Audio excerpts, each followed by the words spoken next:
Lovely, lovely. Yes, thank you for coming. I don't remember inviting them. Oh, darling, what a day it's been. What a day. We had such fun, just like two old school chums horsing around this gigantic chateau, doing little projects, seeing Gideon off to school. Wasn't he impossible? And taking care of the servant people. So ill-mannered they are, really. I must dismiss all of them, except Miss Yorishi. But anyway, darlings, now you must help me. You must help me brave this party. This is where we must support each other. We'll both get terribly drunk, and we'll try and deal with these people. Jackie, how are you? Dreadful woman, dreadful. Lost two husbands, you know. Oh, darling, how are you?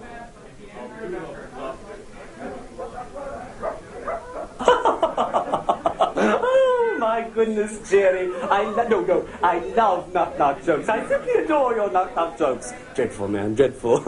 Oh, so how are you doing, darlings? It's such a dreary party. Oh, just a second. Barbara, how are you, darling? Oh, and look at you. You've come in costume. You've come in costume to this banquet. But I don't remember. Did I mention costume to anyone? No, I don't think I did, but it's still festive of you to come. Now, who are you supposed to be? No, don't tell me. Now, let me guess. Is it, the Phantom of the Opera after that awful accident with the acid tray thing? No, let me see. Quasimodo.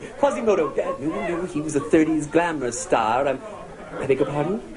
What? Oh, I'm so sorry. I had forgotten that you were in that horrible car accident in the Indy 500. And, you were near the finish line, too. Oh, my dear, those are the burns you received?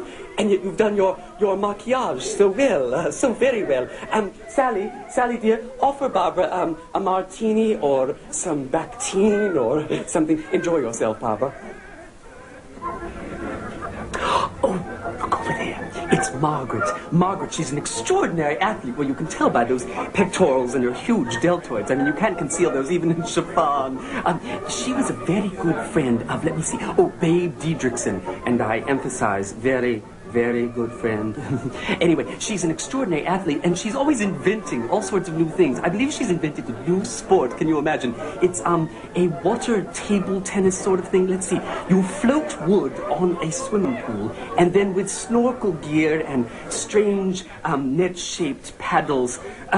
Miss Yorishi, would you please come here? Come here. Miss Yorishi, if you are going to, excuse me just a second, if you are going to serve brown gravy to our guests, we can't wear a huge sample of it on our pleated shirt fronts. It makes you look like you're advertising it. Now, please, go to the bar and turn an entire seltzer bottle on yourself. Now go. Helene, darling, how are you? And how's little Cynthia? How old is she now? Oh, 5 years old. Extraordinary. And so lovely. Really lovely. Drooly? Very drooly, but still lovely. Tell me, Helene, is Cynthia doing an impression right now of little Black Sambo, or is she just smeared from head to toe in my best Toysher chocolates? Lovely. Oh, there you are. You must turn now. Look, there's Carlotta. She's quite extraordinary looking, isn't she? You know, I don't know where her people are from, but, she's so tall, so very tall. I should almost say terminally tall. Oh, yes, my dear. Yes, it's very commonly known that giraffe and tall people often die at a very young age of heart failure. Oh, yes, because you see, their hearts must pump all that blood up into the air. Well, it's quite extraordinary. Anyway, as I was about to tell you... Oh, she's looking. Shh, pretend we're talking about something else. There, she's looked away. Anyway, as I was about to tell you, she's been teased desperately. The poor dear. I mean, I love Carlotta, but she's been teased her whole life. Can you imagine? By her awful family. I remember her 16th birthday. Oh, just a second. Otzi, darling, how are you? Lovely. Sorry about the skiing accident. Yes, but you look great in the cast. From head to toe, it's quite lovely. I love the adornment on top.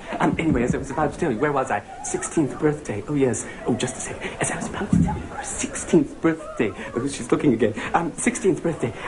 She was at her birthday, and she blew out the candles, but unfortunately, she was wearing a dye-nail wig thing. Well, the whole thing went up in flames, can you imagine? And I remember her awful little brother, that 8-year-old thing. It was horrible. That drooly child, not unlike oh, little Cynthia that's running around here now.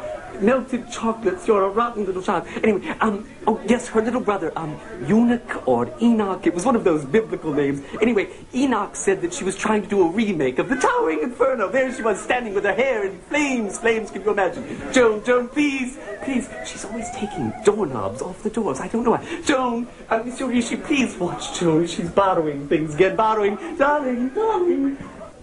Catch you later, Daphne. No, please, I'll talk to you later. Anyway, we were talking about Carlotta, and what is that, her height? Oh, yes. Well, what an interesting suggestion. I never thought of that. Perhaps it was a gland problem. Glands, they should be our friends, but so often they turn on us, don't they? And at the most surprising times, most unfortunate sometimes. At a formal banquet, perhaps, our glands suddenly change on us, and then we feel some sort of hot flash, and suddenly we're 7'3". Well, who knows? Anyway, oh, here comes Carlotta now. Carlotta, darling, how are you? Lovely. You're looking wonderful, darling. So radiant. No, really, you are. Darling, could you perhaps slouch just a little bit? Yes, well, I'm getting a terrible crick in the back of my neck talking to you. Yes, how are you? Well, you're looking so radiant, so pretty tonight. No lightheadedness, I hope. No. Are you in love by any chance? Well, that flush in your cheeks. Yes, you look wonderful. Just wonderful. Tell me, how's your father? Oh, you know, Carlotta, I remember your father. He used to say the most charming things. I remember when you were 8 years old, he used to say, "Oh, there goes Carlotta with her head in the clouds." You know, it's a wonder your parents didn't name you something, like Sequoia or something.